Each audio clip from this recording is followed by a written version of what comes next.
반갑습니다. 근데 이번 주 내용이 사실 제가 정리하느라고 굉장히 애먹었어요. 이 내용 혹시 책에 보신 분 있으세요? 살짝 보는데 어려워요. 네. 이게 확실히 복습이 좋더라고요. 예, 모습이 좋아요. 네. 네. 그냥 읽을 때는 이렇게 감이 안 잡히거든요. 뜬구름 이렇게 잡는 것 같은데 네. 말씀을 듣고 나서 읽으면 이제 훨씬 이렇게 딱 잡히는 것 같아요. 아, 네. 모습을 열심히 하신다니 그래도 참 좋은 소식입니다. 네, 이 마음 제3장 내용이 마음의 내포와 외연에 대한 내용인데요. 사실 이 단어도 좀 어렵잖아요. 내포와 외연. 내포와 외연이라는 이 단어가 이게 무슨 말인지 아세요, 혹시? 이게 이제 그 논리학에서 어떤 명사나 개념이 가리키는 것을 나타내는 상관어라고 그래요. 저도 잘 몰라서 사전 찾아봤어요. 이 내포라는 것은 한 명사나 개념의 형식적 정의를 이루는 내재적인 내용을 가리키고, 외연은 이 한 명사나 개념이 적용되는 어떤 특수한 대상들의 범위를 가리킨다 이렇게 나와 있는데, 이렇게만 들으면 좀 잘 이해가 안 되실 것 같아서 이제 예를 들어보자면요. 참고로 이게 내포와 외연이라는 게 영어로는 intention하고 intention and extension이라고 그래요. intention과 extension. 근데 이 intention, 그러니까 내포의 예를 들자면 이제 이 배라는 명사의 내포는 뭐냐? 뭐 물 위에서 운반할 수 있도록 만들어진 용기, 뭐 이렇게 뭐 정의할 수도 있겠죠. 그러니까 그렇게 만들어진 내포에 해당되는 외연은 어떤 게 있겠어요? 화물선, 여객선, 전함, 돛담배 이런 그런 것들이 그 외연에 해당이 되는 거예요. 그 내포에 맞는. 근데 예를 들어서 이 내포가 근데 이 논리학의 이 개념에서 내포가 이제 많아지면 외연은 줄어든다고 그러거든요. 그러니까 내포 그건 무슨 말이냐면은 예를 들어서 아까 물 위에서 운반할 수 있도록 만들어진 용기라고 했을 때는 그 외연이 뭐 여객선, 화물선 이런 것들이 들어가잖아요. 근데 거기 뭐 전투함도 들어갈 것이고 돛담배도 들어가고 많겠죠. 근데 그 내포를 예를 들어서 거기 하나를 더해서 그런 용기인데 전투를 위한 무기를 탑재하고 있는 것이라고 그런 내포가 이제 되어지면은 내포가 하나 더 더해졌잖아요. 그럼 거기에 해당하는 외연은 다른 건 다 사라지고 전투함만 남겠죠. 그러니까 내포가 이제 많아지게 되면은 외연은 이제 줄어들게 되고, 외연이 많아지면은 내포는 또 줄어들고, 이게 서로가 이제 반비례하는 그런 이제 경향을 가지고 있다고 그래요.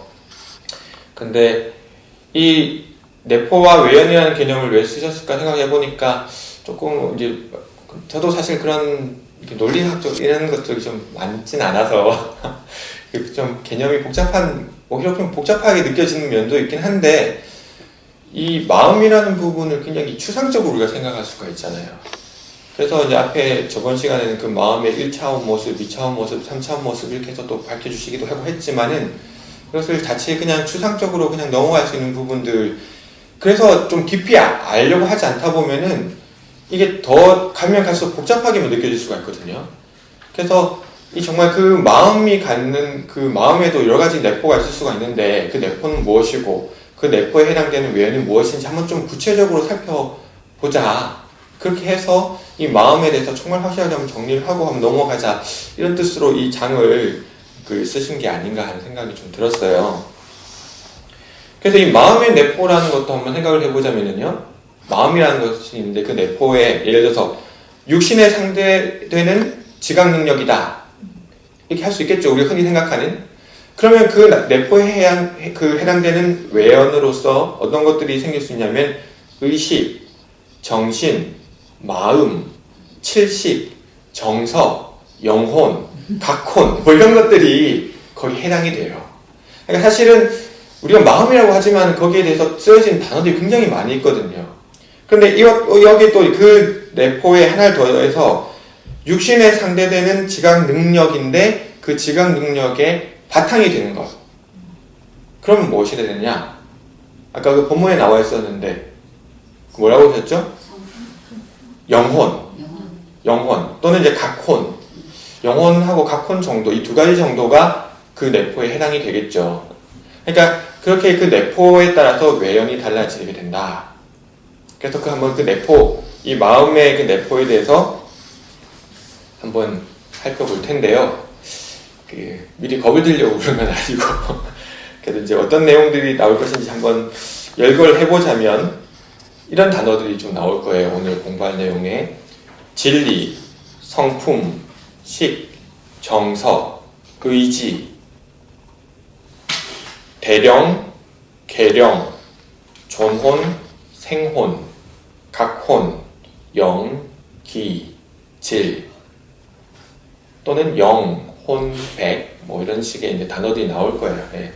근데 이 단어들 중에 보면 어떤 단어들은 좀 익숙한 단어들도 있고 어떤 게 좀 생소한 단어들도 있죠. 근데 저도 이번에 이걸 보면서 한번 쭉 정리를 해보니까 어떤 단어들은 내가 안다고 생각했는데 그렇지 못한 단어들도 있었구나 하는 것도 느껴졌고 또 공부를 해보니까 같은 단어인데도 역사 속에서 보니까 여러 가지 다른 뜻으로 좀 약간씩 다른 뜻으로 쓰인 것들도 있더라고요. 이런 것들을 좀 확실히 잡지 않으면 우리가 결국 커뮤니케이션 할 때는 단어를 써서 얘기하는 거잖아요. 그래서 예를 들어서 식물에는 영혼이 있나요? 라고 물었을 때 어떻게 대답을 할 수 있을까요? 식물에는 영혼이 있습니까? 어떤 사람은 있다고 할 수도 있고 어떤 사람은 없다고도 할 수가 있어요. 근데 물론 양쪽 말이 맞다고 볼 수도 있는데 너무 또 이제 그런 쪽으로만 쭉 선가의 맥락처럼 이렇게 말해 그런 것이 아니다 이런 식으로 좀 언어 도단이다 이런 식으로만 해보니까 거기에 대해서 또 너무 어렵게 생각하는 것 같아요. 그러니까 한 번은 그런 입장도 입장이지만 이 말로써 한번 갈 수 있는 데까지 한번 가보자 이런 것을 이제 개념을 좀 구분을 정확하게 해가지고 그럼 식물에는 영혼이 있다고 할 것이냐 없다고 할 것이냐 그런 부분들도 한번 이 부분을 좀 공부를 해보고 나면은 조금 개념을 정리할 수 있지 않을까 그런 생각이 들어요. 물론 그런다고 하더라도 언어가 갖는 한계성이라는 것은 있고요. 그것도 우리가 살아가면서도 그러잖아요. 어떤 사람은 나는 너를 사랑한다 하면서도 그 사랑이 아니라 이제 집착을 의미하기도 하고 나는 너를 사랑한다 할 때 그 사랑은 굉장히 이렇게 어떤 사람은 플라토닉한 사랑을 생각하는데 상대방은 에로스적인 사랑을 생각을 하는가 보다라고 오해하기도 하는 것이 인간의 현실의 삶이긴 하지만서도 그래도 한 번 더 그 단어를 좀 정리를 해보도록 해서 우리가 이 수행을 하는 데 있어서 한번 가래를 한번 잘 잡아보는 것도 필요하겠다는 생각이 듭니다. 그래서 제가 처음에는 이 내용을 지난주에도 말씀드렸습니다만 이 진리와 성품, 식, 정서, 의지에 대한 내용만 한번 해보려고 했는데 잘 한번 보니 그걸 설명을 하고 그 다음에 또 연기질에 설명을 하고 또 그 다음에 영혼과 마음의 관계에 대해서 따로따로 해드리면은 그 보는 관점이 약간씩 다름에 따라서 좀 단어들이 쓰임새가 조금씩 좀 중복되기도 하고 막 이러면서 또 더 혼란스러우실 것 같다는 생각이 좀 들었어요. 그래서 정말 깊이 들어가는 내용은 이제 책을 보시면서 하나하나 차근히 보시고 전 이 세 챕터의 내용을 오늘 다 버무려가지고 좀 그냥 나름의 한번 도표로 만들어서 이제 핵심을 좀 한번 정리해 보는 것으로 그 공부의 방향을 잡아봤습니다.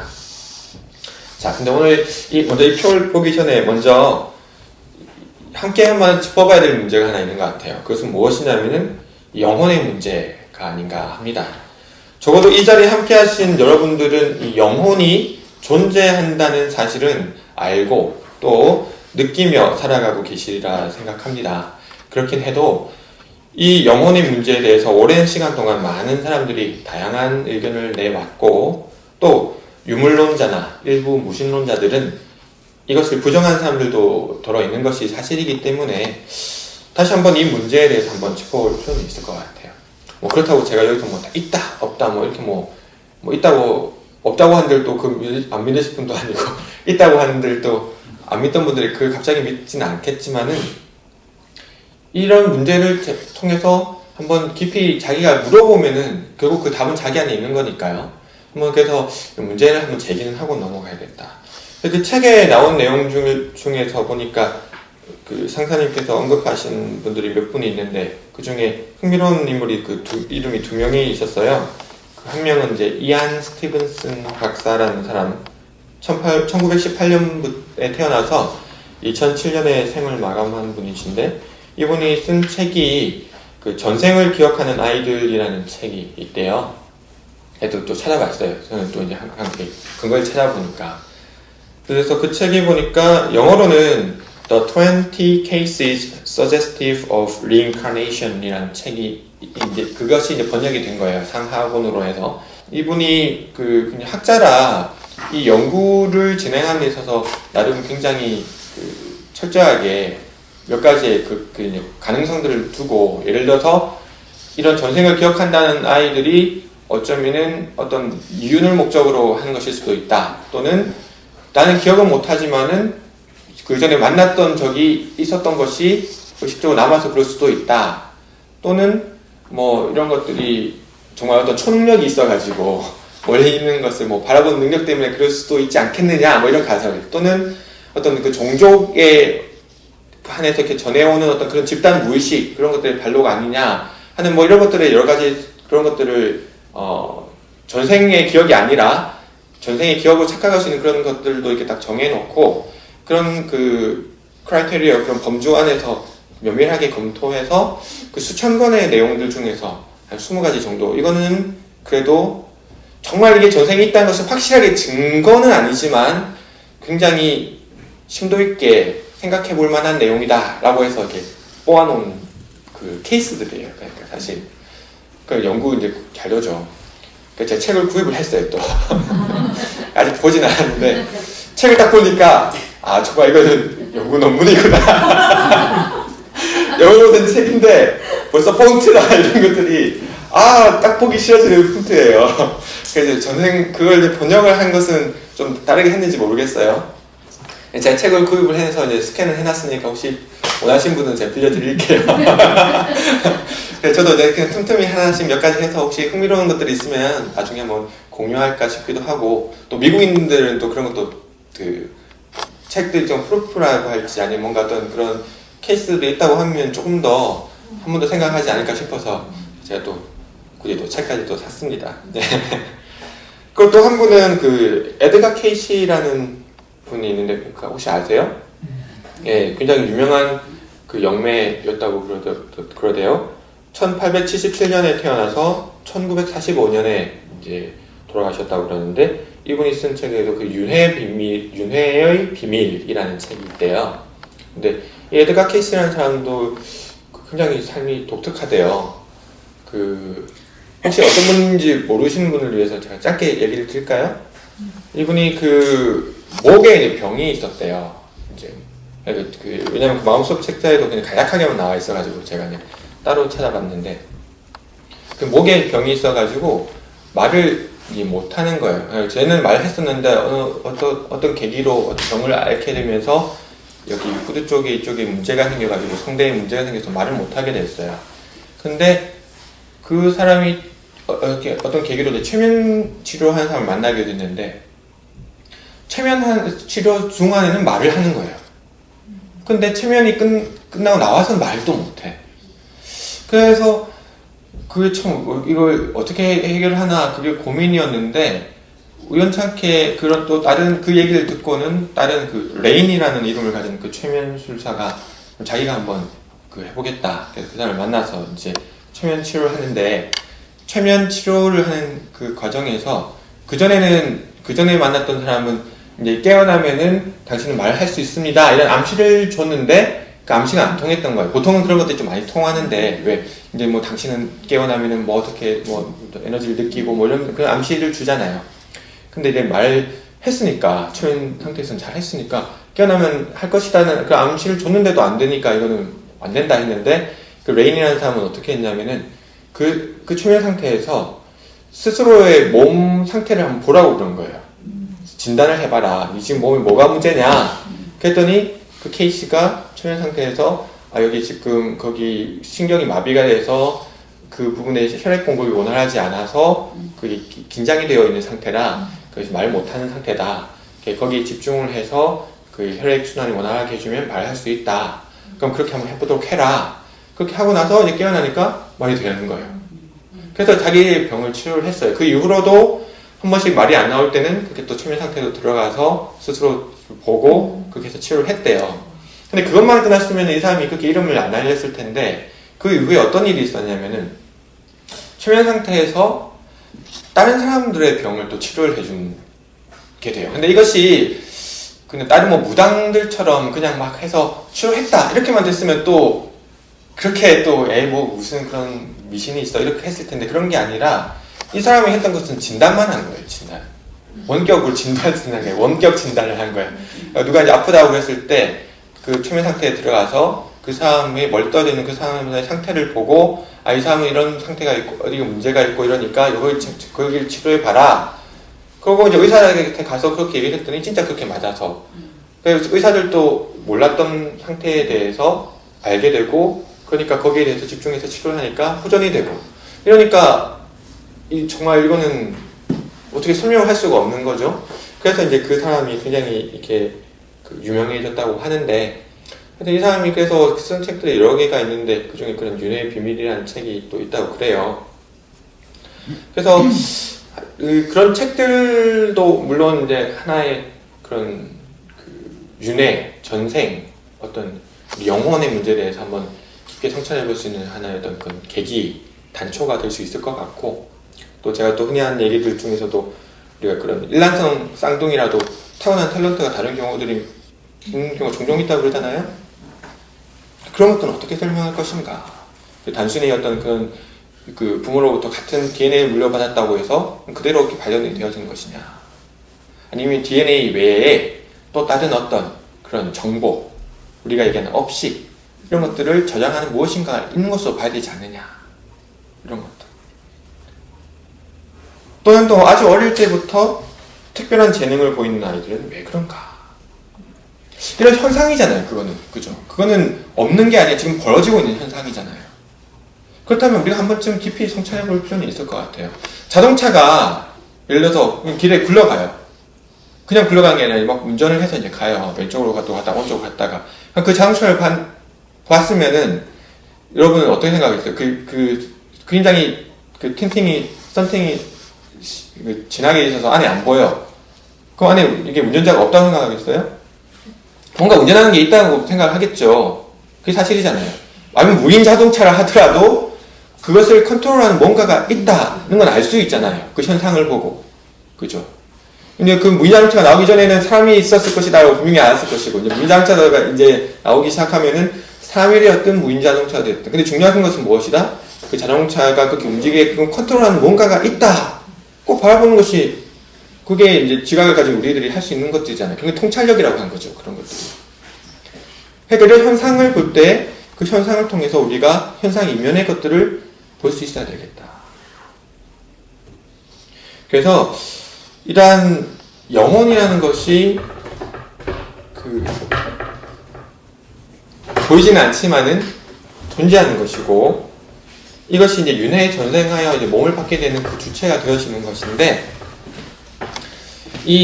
그렇다면 이 영혼이란 무엇인가 한 내용에 대해서 이제 한번 본격적으로 살펴보도록 하겠습니다. 그래서 먼저 1쪽에 표가 두 개가 있는데요. 앞쪽에 영과 기와 질을 바탕으로 해서 바라본 이 도표를 한번 살펴보도록 하겠습니다.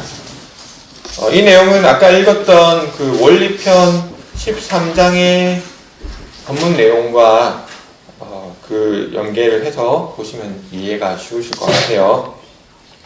그런데 먼저 이 영, 기, 질이 무엇인가 하는 데 대해서 한번 개념을 일단 잡아봐야 되겠어요. 그래서 영이라는 것은 뭐냐면은 일단 그 특성을 살펴보자면은 형 이상의 것이에요. 형 이상.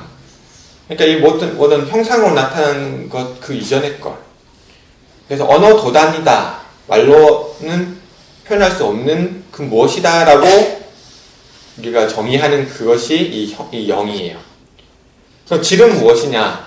형 이하예요. 그러니까 이런 형태로 나타나는 것들, 우리가 만지고 느끼고 오감으로 만지고 느낄 수 있는 것들, 단순 만지고 느낄 수 있는 것들, 어떤 형체가 있는 것들, 이런 것들 이제 형 이하고, 그럼 기는 무엇이냐? 이 서로 완전히 다른 것이잖아요. 영과 질이라는 것은. 근데 이것을 어떤 연결해주는 연결자로서 존재하는 것이 기다. 이렇게 좀 생각을 해보실 수가 있어요. 그래서 이 기라는 것은 형 이상에 좀 더 가까운 그런 특성이 좀 있어요. 형이 아예 물론 특성도 조금 갖고 있다고 봐져요. 기를 수련하는 입장에서는 그 기감을 느낀다 할 때는 뭔가 그게 좀 느껴지는 그런 감이라는 것이 있긴 있거든요. 그런데 그것이 일반적으로 보고 느끼는 것들은 좀 다른 느낌이 있어요. 그래서 이 수행을 하면은 저는 본 적은 없는데, 본다는 사람들도 있기는 하잖아요. 근데 그걸 진짜 본지는 어떤지 모르겠지만은, 형 이상에 가까운 특성을 가지고 있기 때문에 일반적으로는 보이진 않아요. 느낄 수도 없고.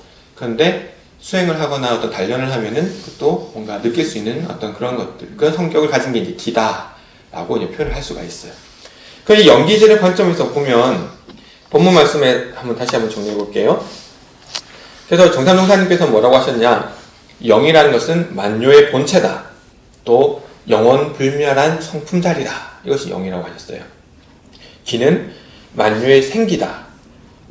그 개체를 생동케 하는 힘이 기다. 그 질이라는 것은 만유의 바탕, 또 그 형체가 질에 해당한다. 이렇게 얘기하셨습니다. 이것을 그 바탕으로 해서 이제 우주를 우리가 살펴보면은 우리가 흔히 얘기하는 그런 단어들이 있죠. 진리, 하나님, 부처님, 알라, 무급, 태급, 또는 뭐 우주자의 법칙 이런 것들은 이 영자리에 들어가는 거예요. 이게 보이지는 않지만 있는 무엇, 보이지는 않지만 이 현상 세계를 주관하는 그 무엇. 그렇지만 뭐 인격적인 어떤 그런 것은 아니지만, 인격적인 것은 아니지만 간절히 기도하고 하면은 거의 또 묘하게 감흥하는 그 어떤 원리가 있어요. 그것이.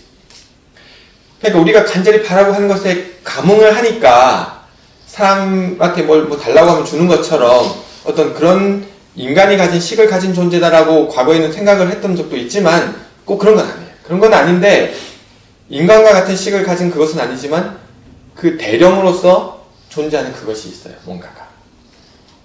그래서 이제 여기 노란 색깔로 표시해놨잖아요. 그래서 이 영이 있는데 이 영에서 이제 그 대령에서 이제 그 계령이 나오는 거죠. 우리가 가지고 있는 그 영이 나오는데, 하여튼 그것이 우주에서 볼 때 우주적인 관점에서 영이라고 한다면은 기라는 것은 아까 정산종사님께서 얘기하신 그 생기, 그런 에너지 이런 것들, 물질로서 존재할 수 있게 해주는, 또는 그 물질과 물질이 상호간에 작용할 수 있게 해주는 그런 에너지 이런 것들이 그 기에 해당된다. 그래서 요즘에 좀 그 관심을 갖고 자주 깊은 공부를 못하지만은 자주 접하게 되는 단어 중에 하나, 이게 촉근 이론이라는 게 있어요. 혹시 촉근 이론 들어보셨나요? 슈퍼스트링 티어리라고.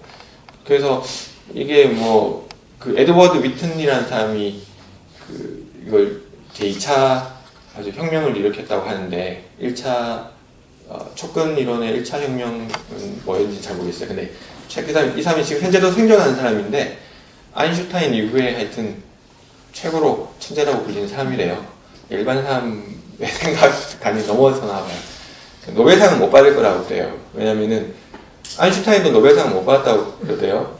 왜냐면 그 사람은 그걸 증거를 못 하니까. 이 사람이 얘기하는 것도 한 100년이나 지나야 그게 뭐 증명이 될지는 모르겠으나, 이야기하는 내용들이 그런 입자 가속기나 현재 가지고 있는 그걸로 증명을 할 수가 없는 규모라. 근데 이론상으로는 그게 존재할 수도 있나 봐요. 이런 것들.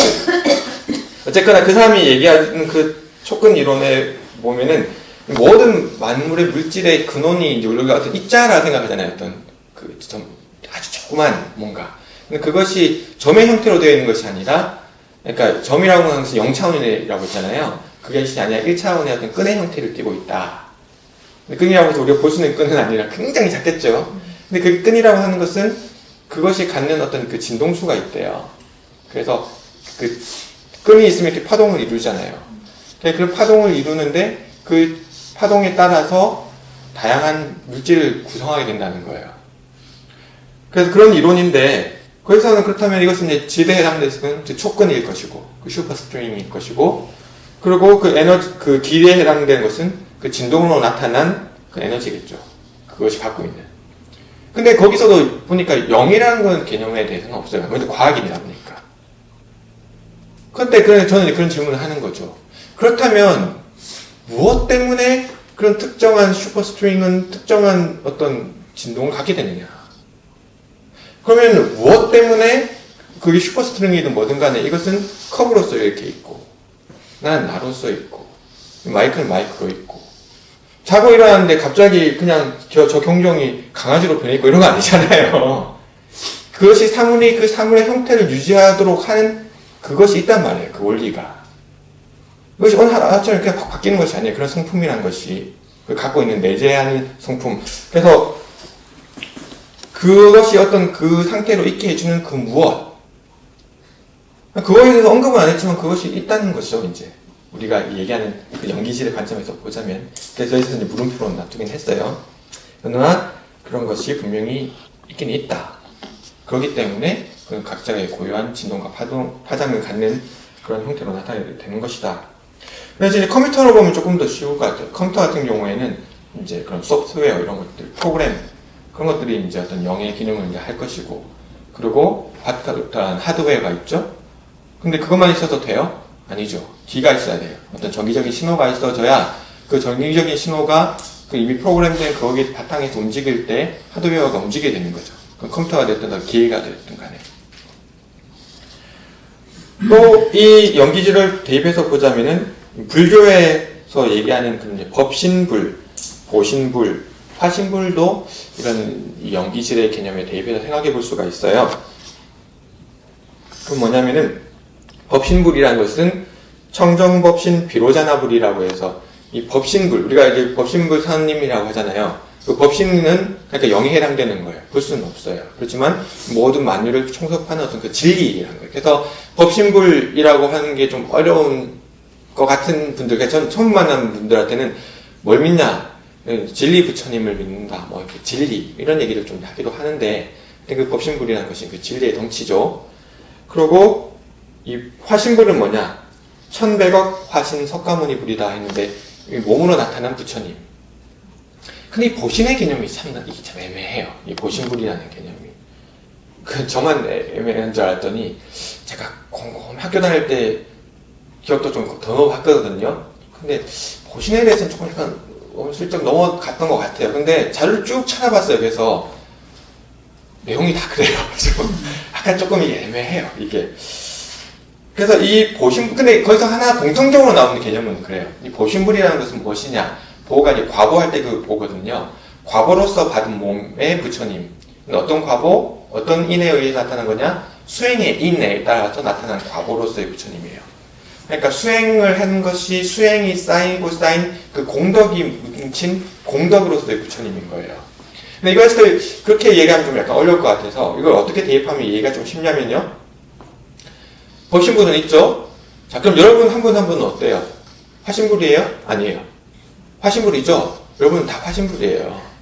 네, 아직 물론 그렇게 석가모니 불 같은 화신불의 그런 영향을 나타내는 우리는 아직은 아닌다고 할지라도 이렇게 화신불이에요. 몸을 나타낸 화신 부처님이란 말이에요. 근데 그 보신불을 각자에 따라서 공덕을 쌓아온 그 공덕이 있잖아요.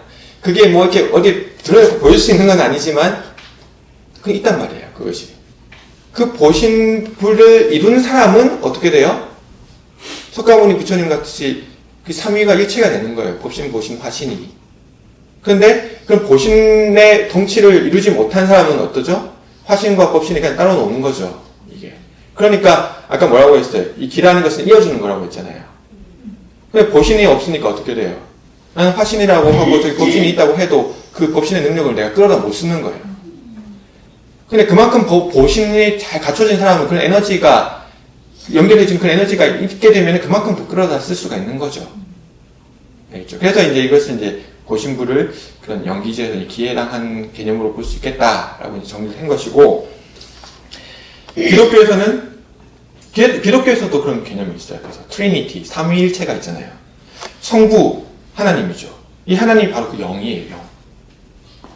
볼 수 없어요. 느낄 수도 없고. 근데 그 하나님이 독생자를 예수님을 보내셔서 왔잖아요. 성자. 질이에요. 질의 형태로 온 하나님이에요. 그런가 하면은 이 기의 형태로서의 하나님이 있어요. 그게 성령이라고 그래요. 그래서 교회에서는 그러잖아요. 이 삼위일체인데 셋으로 나눈다고 하면 이 셋으로 나누지만은 결국은 셋이 하나다. 불교에서도 마찬가지예요. 부처님을 나눠본다면 법신, 보신, 화신으로 나누는데 그렇지만 결국 부처님은 이 셋이 하나로 뭉쳐진 것이 부처님이다. 근데 보면 성경이 뭘로 써졌다고 그러죠? 성령의 감동으로 써졌다고 그래요. 그렇나요, 성도님? 네. 성령의 감동으로 써졌어요. 하나님의 감동이 아니에요. 보통 보면 그런 비유들이 많이 나와요. 천사의 계시. 하나님의 직접 계시를 받았다 이런 거 쓰더라도요. 성령을 통해서 이렇게 받게 되거든요. 그러니까 어떤 전달자로서의 어떤 역할, 성령이라는 것이. 그래서 이제 연기질에서 이것이 이제 기적인 관점으로 이해를 할 수 있겠다. 그런가 하면 우리 사은도 이런 연기질에 좀 대입해서 생각해 볼 수도 있지 않을까 하는 생각을 했어요. 근데 이거는 아직까지 제가 범람도 낮고 경륜이 낮기 때문에 모르겠어요. 후대에 가서도 제가 이 관점이 안 변하게 될지는 모르겠는데 아직은 뭐 정식으로 이렇게 되어진 것은 아니고 스승님들께서 뭐 이게 인가하거나 이런 내용은 아니고 다만 그냥 저도 이제 공부를 하면서 그런 생각이 좀 들어서 한번 정리를 해본 거니까 참고만 하세요. 이 내용은. 이 내용에서 이 천지은은 이 영에 해당하는 거예요. 그러니까 왜 영에 넣느냐면 천지는 느낄 수 있지 않느냐 할 수 있는데 우리 교전에 나온 이 천지은이라는 것은요. 사실 천지은의 내용들이 있잖아요. 근데 그걸 가만히 보시면은 이게 그 모든 만유의 본체가 되는 그 근본적인 은혜예요. 이것은. 그러니까 법문 정사님 법문 법어에도 보면 그런 내용이 있거든요. 어떤 제자가 이제 우주에 이렇게 지구가 돌고 달이 돌고 하는 이런 것들도 그럼 법률에 들어가느냐? 아니다. 그 천지에 들어간다 하셨어요. 그러니까 법률이라고 하는 것은요, 이제 뒤에 들었겠지만, 이 천지라고 하는 것은 일단은 그런 모든 것을 그런 원리를 총섭하는 그 덩치로서의 그 천지예요. 그래서 제가 예전에 정토님을 만나러 이제 처음으로 이제 한국에 갈 때, 선보러 가려고 한 것은 아니었지만, 선을 보게 되고 결혼할 것을 꿈에도 생각하지 못하고 한국을 갈 때, 그때, 옆자리에 앉은 목사님, 사모님이랑 그런 얘기 나눴다고 했잖아요. 제가 오늘 교무라는 얘기는 안 하고, 싸우기 싫으니까, 한 13시간 가는 동안 종교 싸움하면 머리 아프잖아요. 그래서 제가 그런 얘기 안 하고, 그냥 어디 교회 다니시냐 그래서 제가 하나님 믿고 신앙생활 한 지는 오래됐습니다만 교회는 안 나가고 있습니다. 네. 거짓말은 아니다는 말이에요. 거짓말은 진짜 하나님 믿고 살아가죠. 하나님 믿고 살아가잖아요. 그런데 그래서 그러면 왜 그러나 해서 그런 얘기를 하면서 자연스럽게 제가 읽었던 성경에 대한 말씀들도 얘기를 하고 제가 생각하는 하나님의 모습에 대해서 얘기를 했어요. 사람들이 너무 이렇게 그 하나님의 뜻에 따라서 산다고 하면서도 하나님을 모르고 살아가는 것 같다. 그러니까 그분이 물어요. 하나님 어떤 분이시냐? 하나님은 지극히 밝으신 분이고, 지극히 정성스러운 분이시고, 지극히 공정한 분이시다. 또한 순리 자연한 분이시고, 광대무량한 분이시고, 영원 불멸하신 분이고, 응용의 무념하신 분이고, 응용 무념이라고 어려우니까, 이제 이것을 그렇게 태초부터 지금까지 역사하시지만, 내가 이거 너희들 했다 이렇게 뭐 하고 지금 뭐 돈 내라 뭐 이런 식으로 하니까 그런 게 아니라 그 우리가 생각하는 인간의 어떤 관념 그런 것들이 없는 분이시다. 그리고 길흉이 없는 분이시고 이런 내용들 그 얘기 말씀을 드렸어요. 그럼 뭐죠? 방금 드린 내용이 천지팔도잖아요. 천지팔도. 그러니까 하나님이 어떤 분이시냐 해서 제가 그 얘기를 했더니 너무 깊이 감동을 하시는 거예요.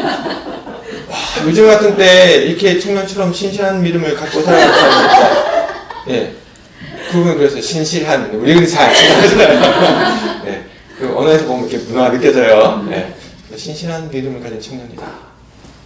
그러면서 우리 아들도 그렇게 아직까지 공부가 안 돼서 이렇게 그런데 좀 우리 아들한테 좀 얘기해 주면 안 되냐? 내가 사실은 어느 교회 목사 사모인데 공항에 이렇게 나오기로 했다. 그래서 저는 공짜 라이드를 얻었죠. 왜냐면 그냥 버스 타고 갈 판이었는데 그 목사님이랑 그 아들이랑 나오셔가지고 그 차 타고 같이 가면서 신앙생활 열심히 하시고 네, 성경 읽으실 때 하여튼 이렇게 정말 성령의 감동으로 쓰여진 책이니까 그런 감동을 읽으셔야 된다. 그리고 내 삶에서 그런 하나님의 뜻에 충만한 그 삶이 살아야 되지 않겠냐, 우리가, 각자가. 그런 얘기를 했던 추억이 참 너무 생생하게 떠오르네요. 그런 거예요. 그러니까 천지팔도가 그대로 이게 그 하나님의 그 도예요. 근데 저도 참 그렇게 생각을 했는데, 이번에 마음수업 보면서, 나름, 정말 전한상사님도 이렇게 생각하셨구나 하고 생각을 했던 게, 전한상사님께서 이 대령의 속성에 대해서 설명을 하면서, 이 천지팔도를 인걸하셨어요. 그 내용이 어디 나오면 마음수업 72쪽과 73쪽에 나옵니다. 그래서 제가 완전히 이게 정립된 그런 과는 아니지만 저도 보니까 진짜 이렇게 생각할 수 있겠다 싶어서 이제 여기 넣었어요. 그래서 천지은에 들어가고, 지뢰랑 되는 것이 이제 화신불로 오신 부처님, 그래서 이제 부모은 동포원을 거기다 대입을 했고, 그렇다면 이것만 있어서 되어지냐?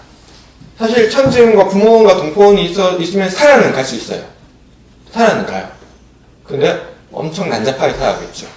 법률이 있어야 돼요. 법률이 있어야 그 천지의 그 도가 그대로 이 땅에 발현이 되어지는 거예요. 그래서 법률이라는 것은 뭐라고 하셨죠? 인도 정의 공정한 법칙이라고 하셨죠. 그래서 부모원 동포원이 그걸 통해서 우리가 이 몸을 받고, 부모원 동포원이 있기 때문에 우리가 몸을 받고 이 몸이 유지가 되면서 살아가잖아요. 그런데 그 몸이 정말 그 도에 합의하기 위해서는 인도 정의의 공정한 법칙을 밟아가야 되는 거예요. 그래야지 우리가 이 천지에 합의를 할 수가 있어요. 네, 그런 개념에서 따져보자면 이 사안도 그렇게 좀 나눠볼 수 있겠다. 어떻게 좀 메이크 센스 하나요? 네. 아직까지는 좀 그렇게 돼요? 네. 다행입니다. 자, 또 다음으로 넘어가 보겠습니다. 네, 그 다음 단어가 사실 우리 영혼의 문제에 제일 밀접하게 관계되는 부분이에요. 이거 따로 제가 계속 박스 표시를 해놨죠. 근데 우리가 이것은 이제 참 우리도 흔히 쓴 단어들이고 많이 쓴 단어들, 영혼, 혼백 이런 단어도 스럽죠. 근데 혼백이라고 그러면 사실은 우리가 영혼과 비슷하게 생각을 하는 경향이 있어요. 근데 혼백은 영혼은 아니에요. 따지면. 그래서 옆에 말도 있는데 혼비백산한다 이런 말 들어봤죠. 네, 혼비백산. 엄청 놀랐을 때. 근데 혼비백산이라는 게 뭐냐면 사실 그 무서운 말이에요. 죽으면 그게 되는 거예요. 혼은 올라가고 날비잖아요. 혼은 날아가고 백은 몸이거든요. 근데 산 흩어진다는 거예요. 혼비백산에 붙는다는 거예요. 네. 그러니까 거기서 이제 혼백이라고 할 때는 영혼과 몸을 합쳐서 얘기를 하는 것이에요, 사실은. 그래서 둘로 구분할 때는 영혼과 백으로 나눠서 생각을 하고요. 좀 더 구체적으로 살펴보자면 영혼이라고 할 때는 영과 혼이 합쳐진 상태를 영혼이라고 해요.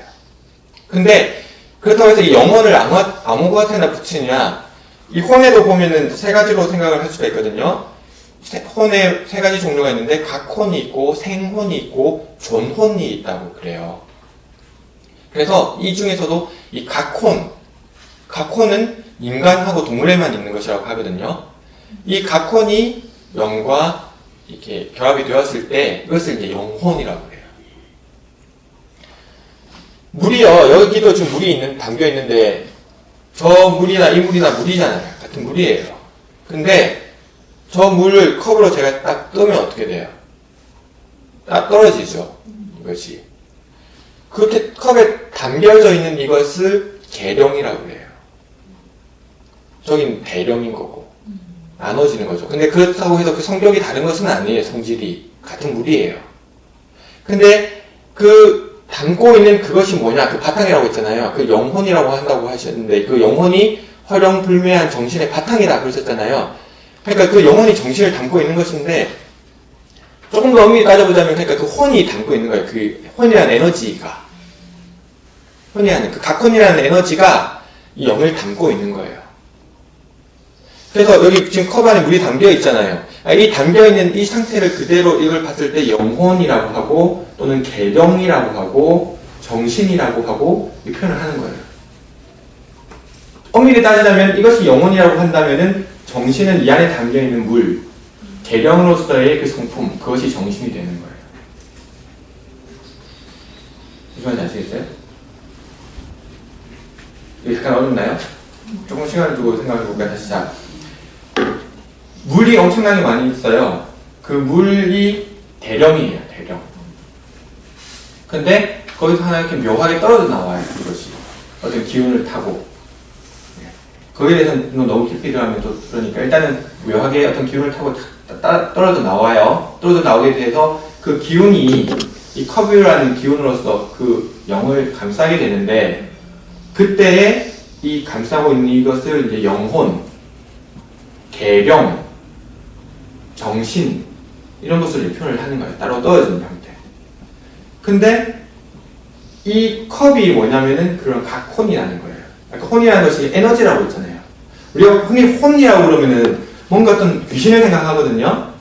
혼이라는 것이. 근데 엄밀히 여기서 연기시대라고 나눠놨을 때 이렇게 혼이라는 것은 그런 것이 아니라 아까 에너지라고 했잖아요.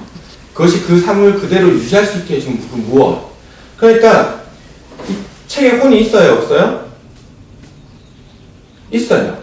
그러니까 그런 개념으로 따져도 얘기하는데, 근데 이때 혼은 무슨 혼이 있느냐? 존혼이 있다고 하는 거예요. 존혼.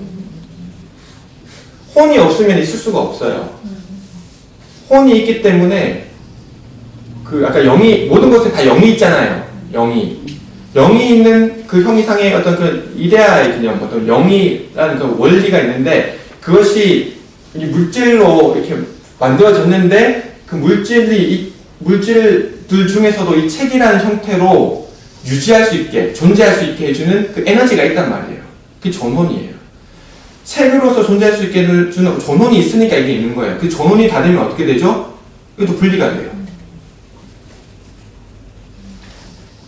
그게 분리가 되는 거죠. 그럼 이제 그런데는 내 책으로서의 존혼은 사라지고 각각의 개체로서의 존혼은 남겠죠. 또 종이라는 그런 성분으로서의 존혼은 남겠죠. 하지만 책으로라는 그 존혼은 에너지는 사라지게 되는 거예요.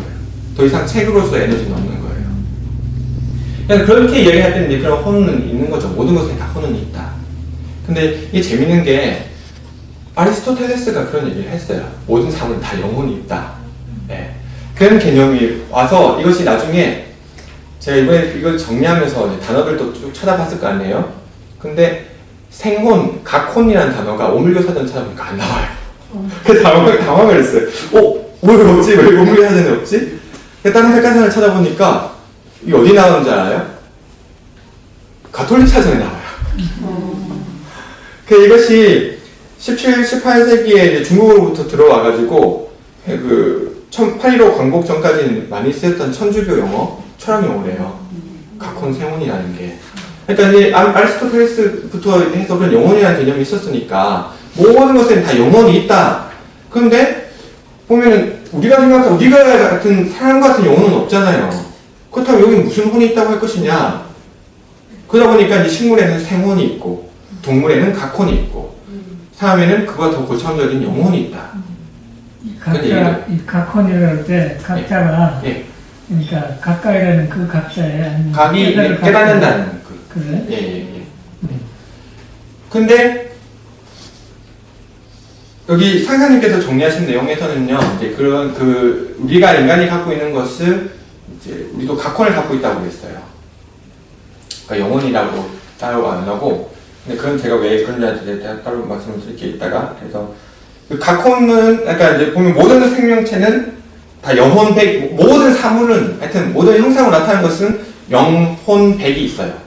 영과 혼과 백이 있다. 예. 그런데 사물은 혼, 존혼이 있고 거기에서 어떤 생물들은 생혼이 있어요. 생혼이. 그러니까 식물이 살아있을 때는 생혼이 있는데 죽으면은 존혼만 남게 되는 거예요. 아시겠죠? 그러니까 생혼이라는 것은 뭐냐면 생명을 유지하게 해주는 에너지인 거예요. 알겠죠? 존혼이라는 것은 존재를 유지할 수 있게 해주는 에너지라는 것이고. 근데 그와 더불어서 동물은 각혼, 깨달음을 얻을 수 있는 에너지가 있는 거예요. 그런데 동물은 그 각혼이 보면 여기 되게 작게 표시해놨죠. 되게 작아요. 하등 동물로 갈수록 그게 더 작아요. 인간도 근데 마찬가지예요. 인간이라고 해서 다 같은 각혼을 가지고 있는 건 아니에요. 어떤 뭐 병에 걸렸다든지, 어떤 장애를 가졌다든지, 그러면 그 각혼의 레벨이 낮을 수가 있어요. 각혼이라는 것은 사실 어떻게 보면 지능? 생각할 수 있는 능력? 근데 그것이 단순히 뇌라기보다도, 뇌로 나타난, 뇌 장애로 나타난 그것이라기보다도, 여기서 이 혼이라는 것은 그 이면에 사고를 제대로 할 수 있게 해주는 어떤 에너지라고 해야 될까? 그런 개념으로서 뭔가 상정을 한 거예요. 그래서 일반적으로 영혼이라고 할 때는 영과 혼이 합쳐진 상태인데 단순히 그냥 존혼이 아니라 각혼 중에서도 굉장히 고차원적인 레벨의 인간이 갖고 있는 이 정도 수준의 각혼을 가진 것을 합해서 영혼이라 한다. 그런 개념에서 본다면 식물은 영혼이 있어요? 없어요? 영혼은 없어요. 대령은 있고 존혼은 있죠. 그럼 동물에는 영혼이 있어요? 없어요? 동물은 있긴 있죠. 영혼이. 하지만 인간이 가진 영혼과는 조금 레벨의 차이는 있겠죠. 그래서 아까 말씀드렸다시피 아리스토텔레스가 얘기했던 그런 영혼이라는 개념, 거기서 이제 soul, spirit이라고 했을 때 그런 개념은 사실은 좀 다 합쳐진 형태로 해서 모든 것에 다 있다 이렇게 해버리기 때문에 거기서 단어가 그렇게 저는 이렇게 세세하게 찾아보지 못했거든요.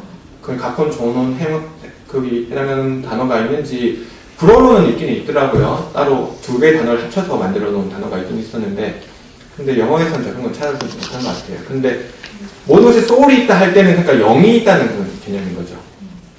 그렇지만 한번 구체적으로 생각을 해서 영기질 관점으로 본다면은 영과 혼으로 나눠서 볼 수가 있겠다. 그래서 동물은 계령이 있으나 식물은 대령만 있다. 이렇게 원리편 15장에 나와 있어요. 이 말씀은. 그리고 이 사람도 옥에서 깨어 있을 때는 각혼이 있어요. 각혼이. 근데 그 코마 상태 빠지면 뭐라고 해도 우리가 식물 인간이라고 하잖아요. 거긴 생혼하고 존혼만 남고 각혼은 없는 상태가 되는 거죠. 각혼이 없으면 계속 통증이라는 것을 또 못 느껴요. 그러니까 사실은 이 각혼이라는 것이 있음으로써 형성되는 것이 정신인 거예요. 우리 각자가 나라고 받아들이는 그 주인공, 참 주인공이라고 하는 그것이 이 각혼에 의해서 형성이 되는 거예요. 그래서 이제 뒤에 넘어가면 되는데 시간이 안 되겠다. 네, 여기서 끝나야 되겠어요. 네. 좀 빨리 끝낼 수 있을 줄 알았는데 역시 그건 제 욕심이었던 것 같고 오늘 이 영기질의 관점으로 해서 이제 봤는데 이제 다음 시간에는 그래서 그러면은 이 영혼이 어떻게 또 구별이 되는 거예요? 근데 영혼을 이제 우리가 받아서 우리가 각자 다 가지고 있잖아요. 이 정신이라는 것이 있는데 그렇다면 이것이 어떻게 더 세분화돼서 이렇게 나눠지는 것인지 한번 살펴보도록 할게요. 근데 일단 이 영기질에 대해서 한번 정리한 내용에 대해서 궁금하신 점이나 좀 잘 이해가 안 되는 점 혹시 있으신가요? 조금 이 표를 좀 이해는 되시나요? 이 표로 나눈 내용들이? 네, 표로 만들어줘서 아주 감사합니다. 네, 저도 너무. 그래서 영하고 오늘 제일 중요한 것은 이거예요. 영기질 그리고 영혼백. 알겠죠? 근데 혼에 대해서도 그런 이제 사실은 여기 제가 하나 더 넣었다 뺀 것이 있는데 혼도 우리가 왜 자석에 보면은요 N도 S극이 있는데 그 자석을 자르면 어떻게 되죠? 다시 그 속에서 N도 S극이 또 나와요. 그렇듯이 혼도 그 혼이라는 것만 다시 또 영기질 관점으로 좀 나눠서 세분화시켜서 본다면은 사실은 그 혼 내에서도 조금 그런 영이라는 부분에 좀 영적인 부분은 이제 각혼으로 나온 것이고 기적인 부분은 이제 생혼으로 나온 것이고 질적인 부분은 존혼으로 나오게 되는 것이거든요. 그러니까 또 그렇게 따지자면 모든 것에 또 각혼이 전혀 없다고 볼 수는 없을 거예요. 아주 조금은 있었다고 볼 수도 있겠지만 근데 너무 복잡해지니까. 그런데 어쨌거나 영혼백인데 혼에도 세 가지로 나눌 수가 있고 거기에 따라서 동물, 생물, 식물들 이렇게 나눠진 동물, 생물, 사물 이렇게 나눌 수가 있다.